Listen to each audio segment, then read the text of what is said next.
प्रचोदयात् स्वाहा इदं गायत्री इदं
यहाँ पर दर्शन चौका करेंगे फ्री ऑफ कॉस्ट।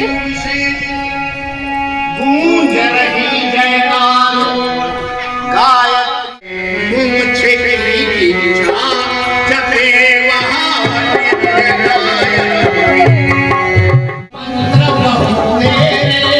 बताए हैं शास्त्रकार।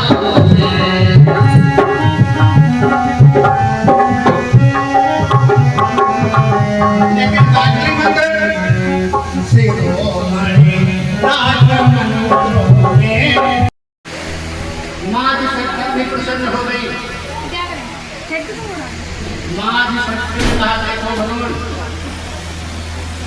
आज हमारे आज के विवाह दिवस है,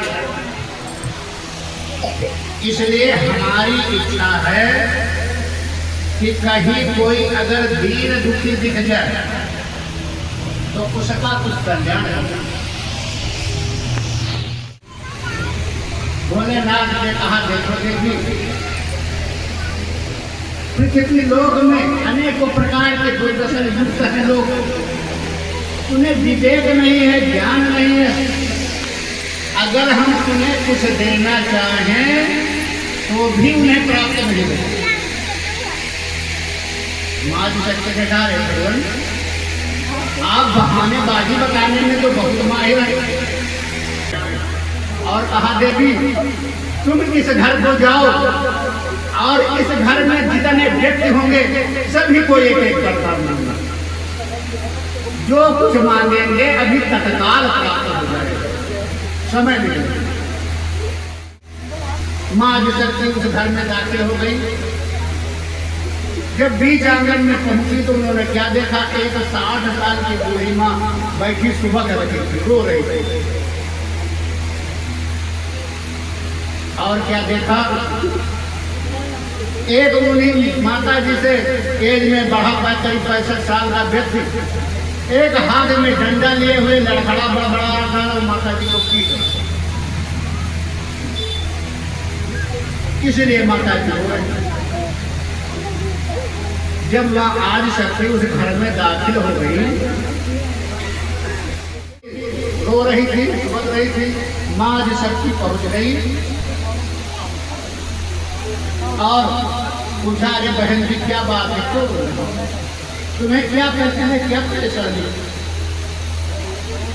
बूढ़ी माँ ने कहा, देखो बहन जी, ये जो देख रहे हो ना, ये हमारे पति देव हैं और इनका प्रतिदिन शराब से ही गुंडा होता है।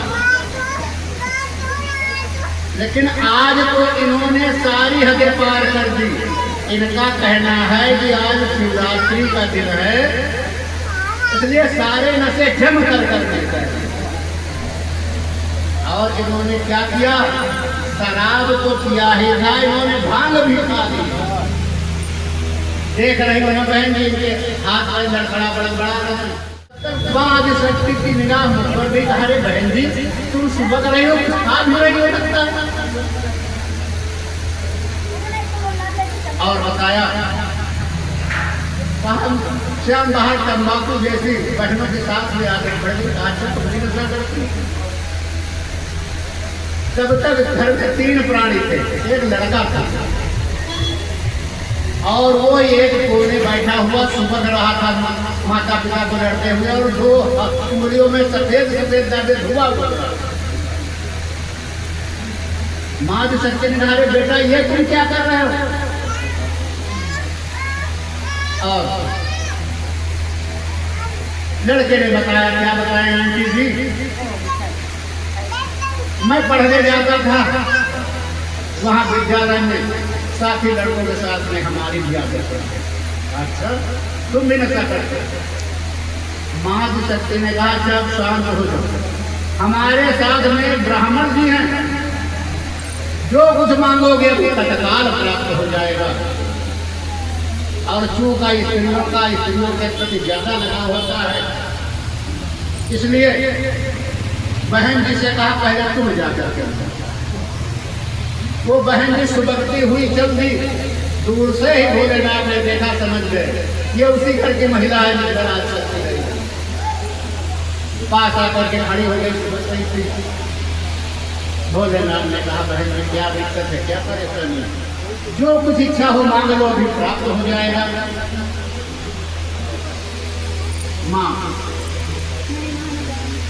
ने सोचा कि वृद्धावस्था होने के कारण धंधा सस्ता नहीं, रोज मार खाना पड़ता है। ऐसा भाव आया तो कहा, पंडित जी हमें 16 साल की लड़की बना दिया। भोलेनाथ ने तथास्तु कह दिया, 60 साल की बूढ़ी माँ 16 साल की लड़की।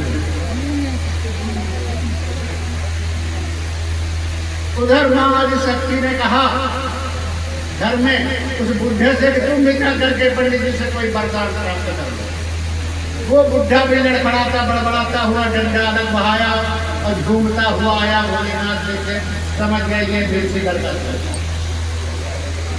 आ करके उसने क्या देखा, बूढ़ी स्त्री को दिखाई नहीं पड़ी, देखा 16 साल की लड़की खड़ी है।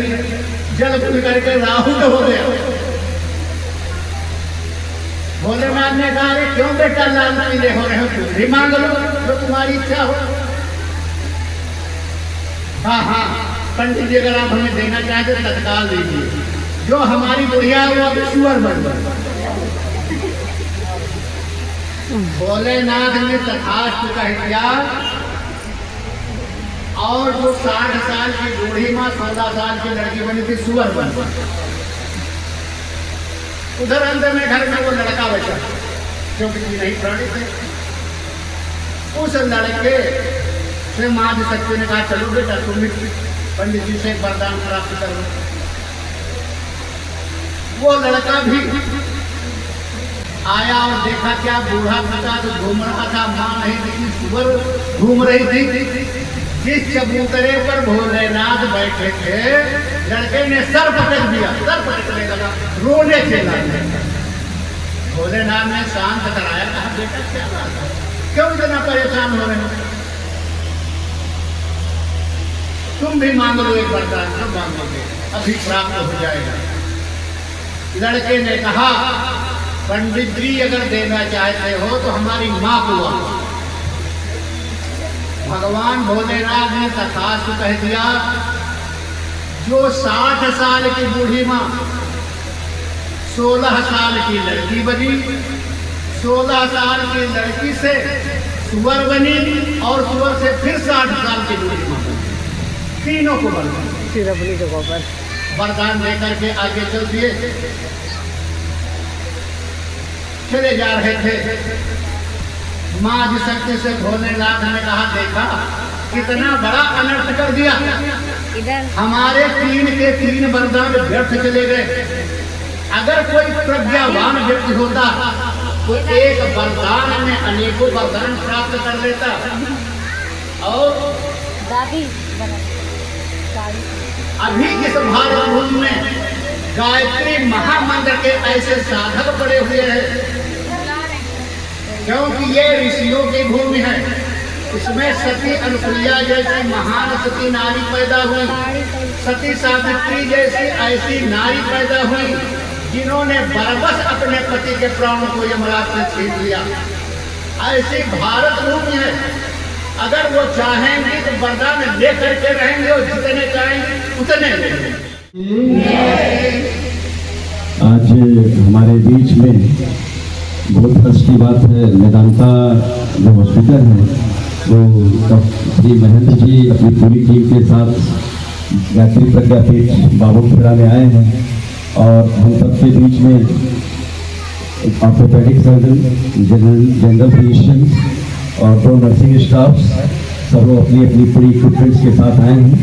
आप सब लोग इनको भी कुछ भी चेकअप कराना हो, कोई कंसल्ट करना हो तो आप लोग ले सकते हैं। डॉक्टर अनिल कुमार जो जनरल फिजिशियन है वेदांता में, उनको सम्मान करने की कोशिश करें।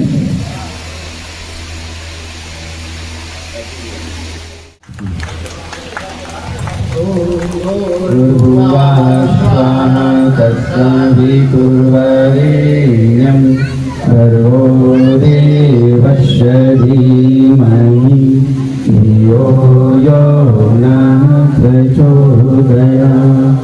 इन दोनों को सम्मान दें। आपदाम हरते नित्यं लक्ष्मी तिष्ठति सर्वदा। माला दे दीजिए।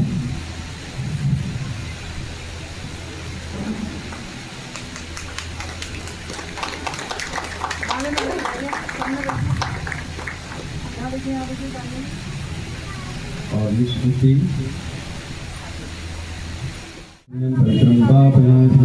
आपदाम हरते नित्यं लक्ष्मी तिष्ठति सर्वदा। लक्ष्मी तिष्ठति सर्वदा।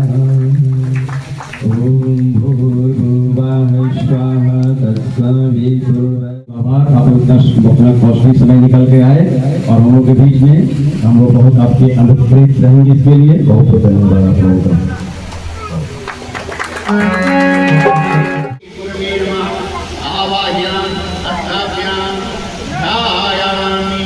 नमः जैसा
विद्महे महाशक्ताय धीमहि तन्नो भगवती प्रचोदयात्। स्वाहा।